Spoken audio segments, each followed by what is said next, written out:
The following interview is a Blanchard community production. This is Leadership Unfiltered, Community Conversations, an interview series dedicated to diving into leadership topics relevant to today's world. I'm your host, Sarah Hempel, a community builder, relationship guru, and passionate difference maker. Our aim is to hold a safe space for difficult conversations as we shed light on leadership around the world. So, join us as we dive into Leadership Unfiltered. Hello, everyone, and welcome to our first episode of Leadership Unfiltered Community Conversations. I'm Sarah. My pronouns are she, her, and this month I am really excited in celebration of Pride. We're going to talk about LGBTQIA+ in leadership. So today I'm really excited. I've got Ange Matthews here with me, CEO of LeaderSauce. In Ange's own words, every day she wakes up to develop leaders at every level, create high-performance teams, maximize employee engagement, and nourish strong cultures. Transforming individuals, teams, and company cultures isn't just a job, it's her purpose. I'm seriously so excited to have you on today, Ange. Today's a big day for you. So do you want to just tell us a little bit about you? It is my 16-year anniversary. My wife and I were the first people to actually get married in the city of San Diego. The first day, the first hour it was allowed. I already proposed to her in February, and then when it became legal in May of that year, she proposed to me. So it was an equal proposal, and I'm excited because 16 years. That's awesome. Congratulations. Thank you. Yes, that's fabulous. Well, that kind of leads us into our first question. I'd love for you to share about your personal journey to becoming a leader and how your LGBTQ identity has influenced that path. Absolutely. So when I was growing up and coming of age, it was not okay to be gay. It was actually something I thought I'm going to keep secret my entire life. And, you have to think it was the 80s. I'm in high school graduating from high school around 86 through like the 90s in college. And that's when people are coming of age. And that was the time when there was AIDS and people weren't talking about it. And a lot of people died. And there was just a lot of fear, kind of like what we got with the pandemic, that fear and unknown. And people were kind of saying crazy things like, let's put the gay people in a camp and things like that. So I didn't think it was okay to tell people I was gay. And so I had to hide it until you get to that point when you actually find love. You can't hide it anymore.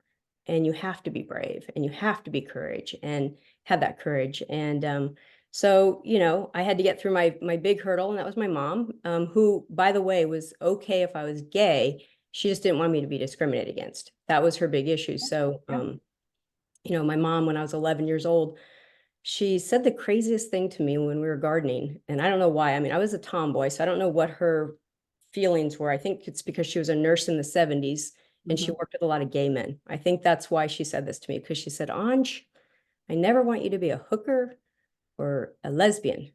And I'm like, I think, hooker is a hanger that you hook people with. I'm that innocent that I don't even know what a hooker is. But I remember that, and then it stuck with me. And then all of a sudden, I am gay. It's the weirdest thing because I'm falling in love with my friends and I'd never say anything. And I couldn't possibly be this because I'm supposed to get married. And and my mom said this, and then the world is on fire with AIDS. So it was a very rough coming out. And I think it was just being encouraged because I was in love. Yeah. Awesome. Thank you for sharing that. I appreciate your vulnerability in that. Yeah. I think it's something that my generation, it's very awe-inspiring of where this new generation is. And they have so much courage, and I have so much hope because of their courage. Absolutely. I agree with you 100%. Yeah. Well, talking about this generation, the next generation, what advice would you give to young LGBTQ professionals that are aspiring to take on leadership roles? I think you have to be super credible. I don't think it matters whether you're an LGBTQ person or a heterosexual person or a bisexual. I don't think it matters. I think you have to have a certain set of behaviors in leadership, and that starts with credibility. So I'm a leadership nerd. So I study leadership. I read about leadership. I got a master's in leadership. I do leadership development. So I'm somebody that knows the best of the best model. SL2, a situational approach to leadership, is one of the best models out there. And also I use Leadership Challenge. It's a transformational leadership. So you're talking to a real nerd on leadership. So I know what we need to do. We need to be credible. So Yep. credibility is huge. You need to be honest. You Mm-hmm. need to be forward looking, because if you're not forward looking, what am I following? You do need to Yep. be a bit inspiring, because people want to be inspired by something. And Yep. then lastly, you have to be competent. And then there's all these models, SL2, and there's the Leadership Challenge for that I use for the transformational part of it.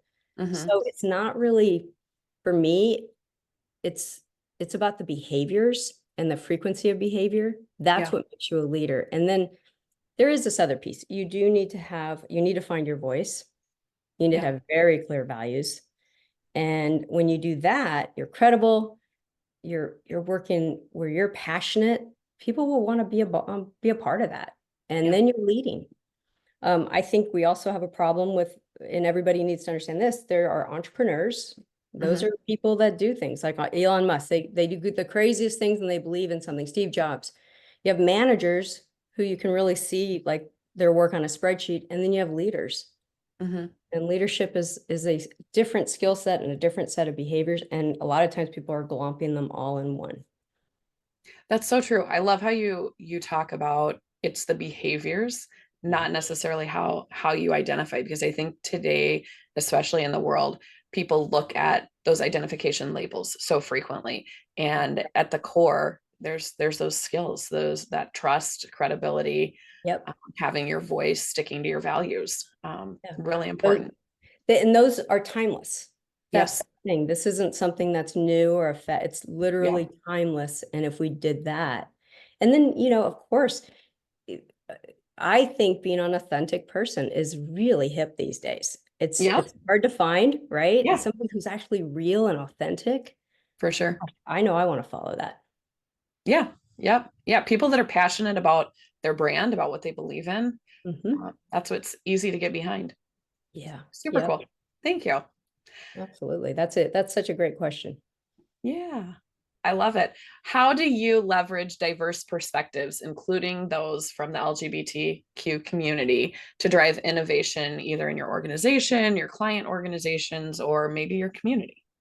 So I am still learning about my own bias, if you want to know the truth. Hmm. I'm learning about how much discrimination is out there, even in the LGBT, in the gay community towards trans, and so I'm learning to listen more. Yeah. I'm trying to include more.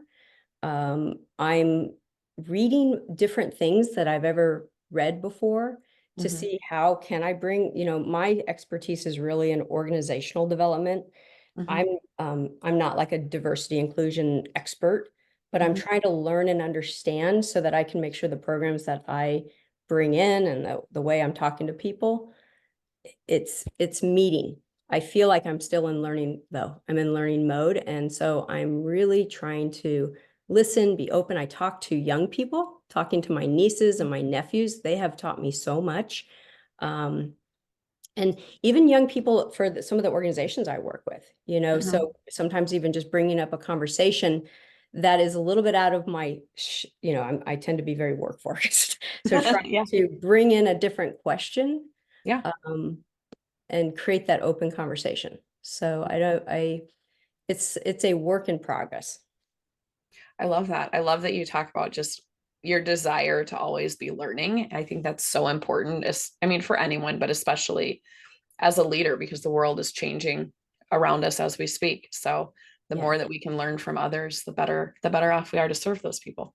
And for people that are my generation and the baby boomers and older Mhm. people, that's what one thing we've got to realize. The world, you said it, is changing really fast. It's very different because, with four generations working together, we have that baby boomers and the Gen Xers. We kind of understand each other a bit more because Mhm. technology wasn't as big. It wasn't moving as fast. Yeah. Today, it moves so fast and everybody looks at different screens. We don't Yep. watch the same TVs. We don't have the water cooler talk. So we don't have the way to relate. Yeah. And I think that's why we need to listen more, because millennials are big generation. Gen Z is a tiny generation, but they're going to be very influential, and there's going to be a lot of them in our workforce. So Yep. we don't have a choice anymore. That's what I guess I'm trying to say is, Mm-hmm. as I've caught myself, I'll be vulnerable again. You're Yeah. making me vulnerable. Thank you. I've caught myself with my own employees because I worked really hard, and Mm-hmm. I'll be like, well, you aren't working like I did. Right. And it wasn't the hours, it's the passion, right? It's the putting in Mm-hmm. that real hard time of thinking something. And I'm learning that it's not appropriate anymore. It's just like Mm-hmm. to say, well, I bought a house when houses was different. It was a different Right. person at that point, right? Yes. And I'm like, well, let me tell you, money was different too then. But it Right. just doesn't matter anymore because we've changed so much. It's just, Mm-hmm.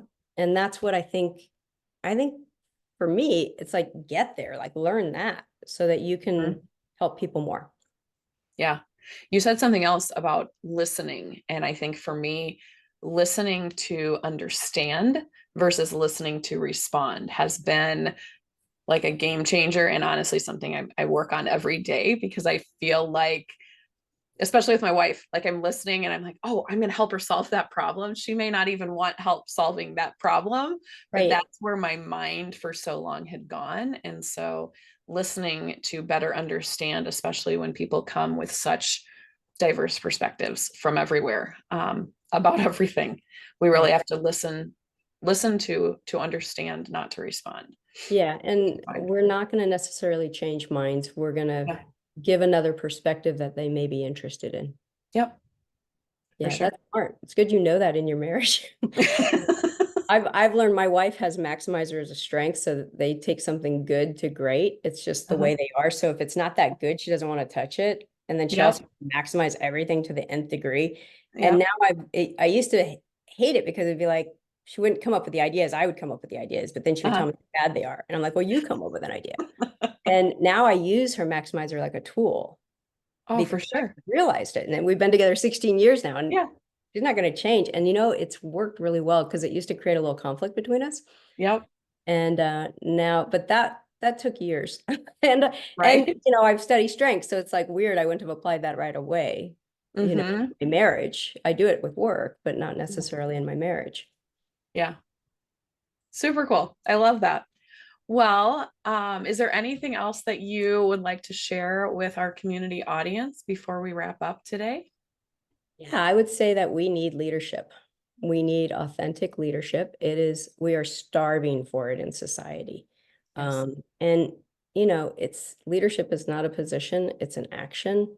Mm-hmm. And you do not have to be the boss to be the leader. You can be an everyday person. You can be doing it in your community. You could be doing it with your friends. You could be doing it with your family. And of course, you could be doing it in the office. And I just think that people need to know that you don't have to wait for somebody to tell you. It is a set of skills and behaviors, and we need it as a society. Yes, I love that. What a great way to wrap up today's episode. Thank you, Ange. It's Yeah. been a pleasure having you on here today. Really excited since this was our first Leadership Unfiltered interview. So thank you for coming on and sharing your story. And thank you to everyone watching for joining and sharing in this time with us. And until next time, I'll invite you to join us in the Blanchard community to unpack more conversations around leadership. Thank you. This is great.